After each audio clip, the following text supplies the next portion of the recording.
मुंबई महापौर आणि उपमहापौर पदासाठी ठाकरेंचे उमेदवार मातोश्रीवर आज महत्त्वाचा निर्णय होण्याची शक्यता, विश्वसनीय सूत्रांची जय महाराष्ट्रला माहिती। चंद्रपूरमधील वडेट्टीवार गटाचे नगरसेवक नागपुरात, नगरसेवक वडेट्टीवारांच्या नागपुरातील निवासस्थानी आज चंद्रपुरात महापौर उपमहापौर पदासाठी अर्जाचा अंतिम दिवस। नाशिक महापालिकेत युती संदर्भात अद्याप संभ्रम कायम, युती झाल्यास शिवसेनेकडे जाऊ शकतं उपमहापौर पद, वरिष्ठ पातळीवर निर्णय न झाल्यानं संभ्रमावस्था।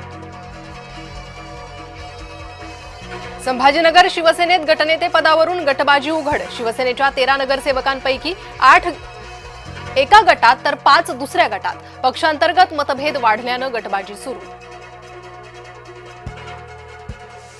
संभाजीनगर महापौर पदाच्या निवडणुकीत ट्विस्ट, 2.5 वर्षांचा फॉर्म्युला, मात्र महापौर कोण हा सस्पेन्स कायम, येत्या 10 तारखेला महापौर पदासाठी निवडणूक होणार।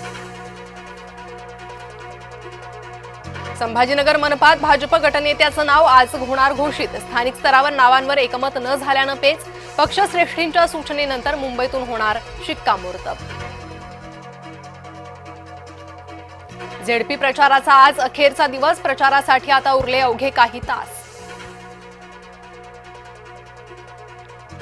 चंद्रपूरमधील काँग्रेसचा अंतर्गत कलह सुटता सुटेना, महापौर पदाचा चेंडू आता कोर्टात। नागपूर मनपात एकूण 10 स्वीकृत सदस्य राहणार, संख्याबळानुसार भाजपला 7 तर काँग्रेसला 2 स्वीकृत सदस्य मिळणार, 10व्या स्वीकृत सदस्यासाठी काँग्रेसनं लावली फिल्डिंग।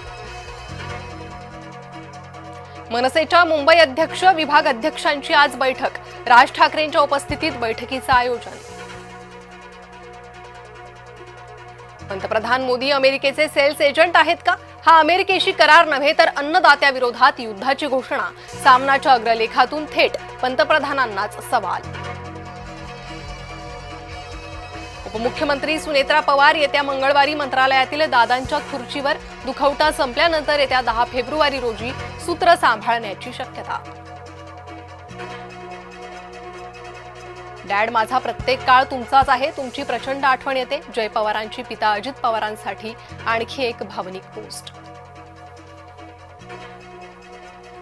बाळासाहेब ठाकरे राष्ट्रीय स्मारक समितीची आज पहिली संयुक्त बैठक, राज्य शासनाचे सदस्य आणि उद्धव ठाकरे यांची एकत्रित बैठक पार पडणार। एक्सप्रेसवेवरील कोंडीचा सर्वसामान्यांना फटका, कोंडीमुळे दूध भाजीपाला महागण्याची शक्यता, महामार्गावर दूध वाहून नेणारे ट्रक टँकर अडकले। दिशा सालियन मृत्यू प्रकरण, सीबीआय चौकशीची मागणी करणारी याचिका फेटाळली, दिशाच्या वडिलांनी दाखल केली होती याचिका। थंड प्रदेशातील राजमा थेट येवल्यात, शेतकऱ्यांचा प्रयोग ठरला यशस्वी, शेतकऱ्यांना चांगले उत्पन्न मिळण्याची शक्यता। भारतीय युवा संघानं घडवला इतिहास, अंडर-19 वर्ल्ड कपमध्ये केला रेकॉर्ड ब्रेक, रनचेज, अफगाणिस्तानला नमवत फायनलमध्ये धडक। आज दिल्ली सलग चौथ्यांदा WPLच्या फायनलमध्ये खेळणार, बलाढ्य आरसीबीशी वडोदऱ्यात रंगणार अंतिम सामना।